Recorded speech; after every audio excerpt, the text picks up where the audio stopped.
السلام علیکم ورحمۃ اللہ وبرکاتہ۔ پیارے دوستو، کیفی نیٹ ورک 1 کے میں آپ کا خیر مقدم ہے، جہاں ہم لاتے ہیں آپ کے لیے انوکھی اور دلچسپ کہانیاں جو آپ کو لے جائے گی ایک الگ ہی دنیا میں۔ آج ہم آپ کے لیے لے کر آئے ہیں ایک ایسی کہانی جو رہسیہ، رومانچ اور اتہاس سے بھری ہوئی ہے۔ تو چلیے بنا دیر کیے شروع کرتے ہیں آج کے اس خوبصورت سفر کو۔ خلافت بنو امیہ کے دور میں عبداللہ بن قلابہ نام کے ایک آدمی کا اونٹ گم ہو گیا۔ اس وجہ سے وہ بہت پریشان ہو گیا اور اپنے اونٹ کی تلاش میں نکل پڑا۔ وہ دن رات آس پاس کے علاقوں میں اسے ڈھونڈتا رہا، ہر کسی سے پوچھتا، کیا تم نے میرے اونٹ کو کہیں دیکھا ہے؟ لیکن جواب ہمیشہ یہی ملتا، نہیں، ہم نے نہیں دیکھا۔ لیکن اس سے وہ اونٹ کہیں نہ ملا۔ ایسے ہی تلاش کرتے کرتے وہ عدن نام کے شہر سے دور ایک جنگل میں چلا گیا۔ جب وہ اس جنگل کے کافی اندر تک پہنچا تو اچانک اس نے ایک عجیب منظر دیکھا۔ اسے دور جنگل کے بیچوں بیچ ایک شہر نظر آیا۔ جب وہ قریب پہنچا تو اس نے دیکھا کہ شہر کے چاروں طرف ایک اونچی دیوار بنی ہوئی تھی۔ شہر کے آس پاس بہت سی اونچی اونچی خوبصورت عمارتیں تھیں جن کے اوپر رنگ برنگے جھنڈے لہرا رہے تھے۔ یہ دیکھ کر عبداللہ کے دل میں خیال آیا کہ شہر کے اندر جا کر پوچھتا ہوں، شاید مجھے یہاں اپنے اونٹ کی کوئی خبر مل جائے۔ لیکن جب وہ قریب پہنچا تو حیران رہ گیا۔ جتنا وہ آگے بڑھتا گیا اتنا ہی اسے عجیب لگنے لگا کہ اتنا بڑا شہر سامنے ہے مگر کہیں بھی کوئی انسان نظر نہیں آ رہا۔ اس نے اپنا اونٹ جس پر وہ سوار ہو کر آیا تھا اسے شہر کے باہر ایک طرف باندھ دیا اور احتیاط کے طور پر اپنی تلوار ہاتھ میں پکڑ لی۔ پھر آہستہ آہستہ شہر کی طرف بڑھنے لگا۔ جب وہ قریب پہنچا تو اسے دو بہت بڑے بڑے دروازے نظر آئے۔ جیسے ہی وہ ان دروازوں کے اور قریب گیا اس کے قدم رک گئے اور وہ حیرانی سے انہیں دیکھنے لگا۔ وہ دروازے اتنے اونچے اور اتنے بڑے تھے کہ اس نے اپنی پوری زندگی میں اتنے وشال دروازے نہیں دیکھے تھے۔ یہ دروازے کسی عام لکڑی کے نہیں بلکہ ایک قیمتی اور خوشبودار لکڑی سے بنے ہوئے تھے۔ ان پر جگہ جگہ لال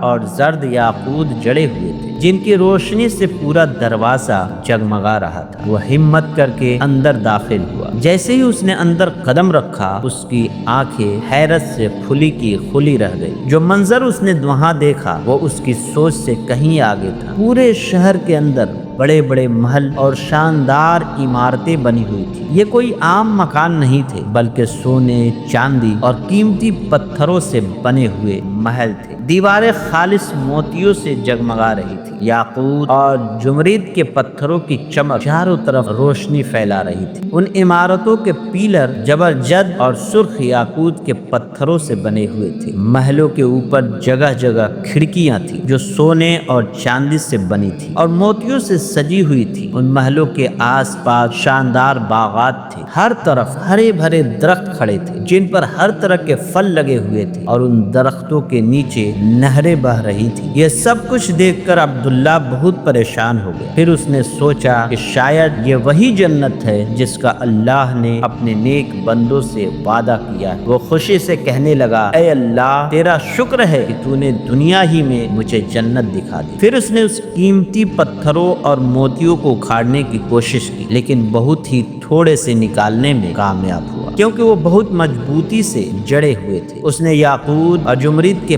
بڑے پتھروں کو بھی نکالنے کی کوشش کی لیکن وہ ناکام رہا۔ پھر جو کچھ اس کے ہاتھ لگا وہ لے کر واپس اپنے اونٹ کی طرف گیا اور اسی راستے سے واپس چل پڑا جہاں سے وہ آیا تھا۔ جب وہ یمن واپس پہنچا تو اس نے لوگوں کو سارا واقعہ سنایا اور انہیں وہ پتھر اور چیزیں دکھائی جو وہاں سے لایا تھا۔ یہ سن کر لوگ بہت حیران ہوئے اور ہر طرف یہ خبر پھیل گئی کہ عبداللہ بن قلابہ نے ایک جنت جیسا شہر دیکھا۔ یہ بات خلیفہ معاویہ تک پہنچی۔ خلیفہ نے اپنے ایک گورنر کو لیٹر لکھا اور کہا کہ اس آدمی کو میرے پاس بھیج دو جو اس عجیب شہر کو دیکھ کر واپس آیا ہے۔ جب عبداللہ بن قلابہ کو خلیفہ کے پاس لایا گیا تو اس نے اسے اکیلے میں بلا کر ساری تفصیل پوچھی۔ عبداللہ نے پورا واقعہ سنایا اور بتایا کہ وہاں ایسے محل اور عمارتیں تھیں جو سونے، چاندی، موتیوں، یاقوت اور جمرید سے بنی ہوئی تھی۔ बागों में हर तरह के फल लगे थे जिनके नीचे नहरें बह रही थी और पूरे शहर में कोई इंसान नजर नहीं आ रहा था। यह सुनकर खलीफा हैरान रह गया। फिर उसने काबल इबादा नाम के एक आदमी को बुलाया जो पुरानी किताबों का इल्म रखता था। खलीफा ने उससे पूछा, क्या तुमने किसी किताब में पढ़ा है कि दुनिया में कोई ऐसा शहर भी मौजूद है जो सोने और चांदी से बनाया गया हो, जिसके पिलर जुमरिद और याकूत के हो, इमारतें और खिड़कियां मरवारी और मोतियों से सजी हो और दरख्तों के नीचे नहरें बहती हो? काब ने जवाब दिया, हाँ, ये शहर आद के बेटे शद्दाद ने बनाया था, वही आद जिसकी कौम को कौम आद कहा जाता है। काब ने आगे बताया कि आद के दो बड़े बेटे थे, शदीद और शद्दाद। शदीद पहले मर गया, लेकिन शद्दाद ने जवान होकर अपने बाप की हुकूमत संभाल ली और बादशाह बन गया। उसने पूरी दुनिया पर हुकूमत की। शद्दाद को किताबों और इल्म का बहुत शौक था। वो हर वक्त नए किस्से और कहानियां पढ़ता और सुनता था। जब उसने जन्नत के मंजर की तारीफ सुनी, जिसमें जुमरिद और याकूत की इमारतें, मरवारी से सजे हुए महल और खुशबूदार लकड़ी के फर्श होते हैं, तो उसके दिल में ख्वाहिश पैदा हुई कि दुनिया में भी ऐसा शहर बनाया जाए। शद्दाद ने फैसला किया कि वो अपने ख्वाब का शहर